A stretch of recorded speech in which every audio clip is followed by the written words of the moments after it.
Je vais vous montrer l'exemple d'un pivot de Gauss avec ce système-là.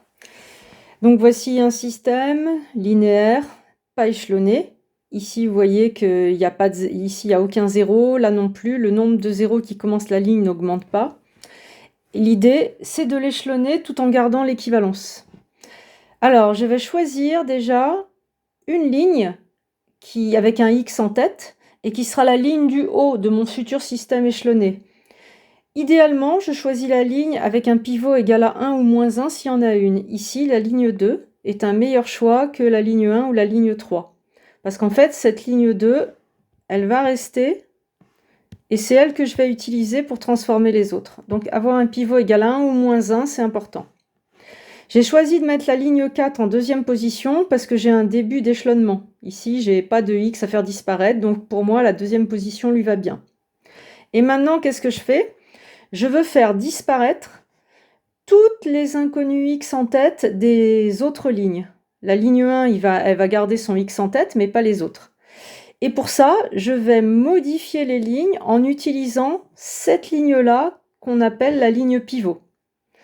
Donc, la ligne où je conserve le X, c'est elle que j'utilise pour modifier les autres. Vous voyez là, par exemple, dans un pivot de Gauss dans les règles de l'art, on n'utilise pas la ligne 3 pour modifier la ligne 4. On décide qu'on modifie les X avec cette ligne-là. Et on s'y tient. Donc là, on va par exemple transformer la ligne 3 en L3 moins 2L1. Ça fera 2X moins 2X, ça éliminera X, c'est ce qu'on veut. Et là, on va faire L4 moins 3L1. Et ce genre d'opération, modifier une ligne en ajoutant une combinaison des autres, eh ben, ça garde le système équivalent d'après le principe de Gauss. Ici, je fais deux modifs de ligne en même temps. C'est pour ça que c'est important d'avoir une ligne figée. Pour ne pas, par exemple, il ne faut pas modifier L4 avec un L3 qui n'existerait plus parce qu'on l'aurait modifié. Donc on fige une ligne qu'on appelle la ligne pivot, c'est L1. L1 ligne pivot. Et les autres, on les modifie uniquement avec la ligne pivot choisie. Je vous fais grâce des petits calculs, mais il faut faire gaffe, il y a souvent des erreurs. Ça donne ça. Donc en fait, j'ai un début d'échelonnement au sens où j'ai dégagé X qui jouera le rôle de futur inconnu principal.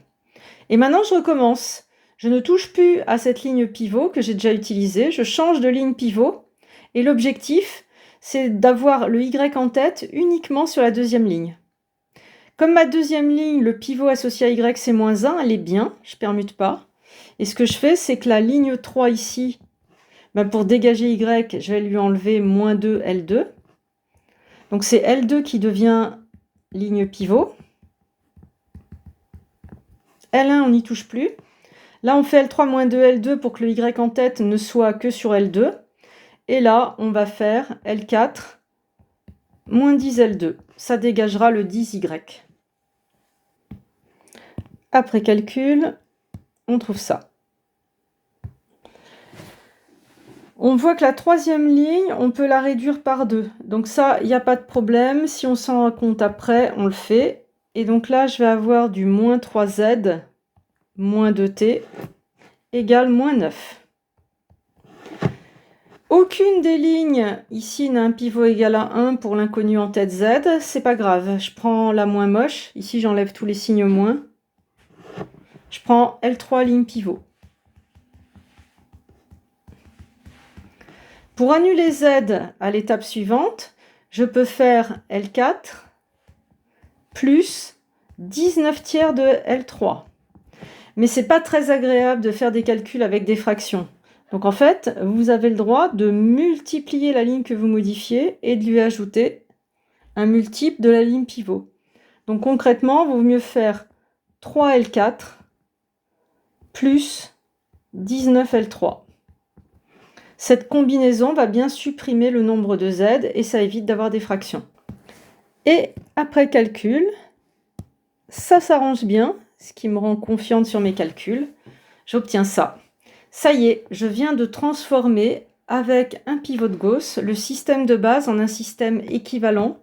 Il est extrêmement important ici de mettre le symbole équivalent pour montrer que vous avez exactement le même ensemble de solutions.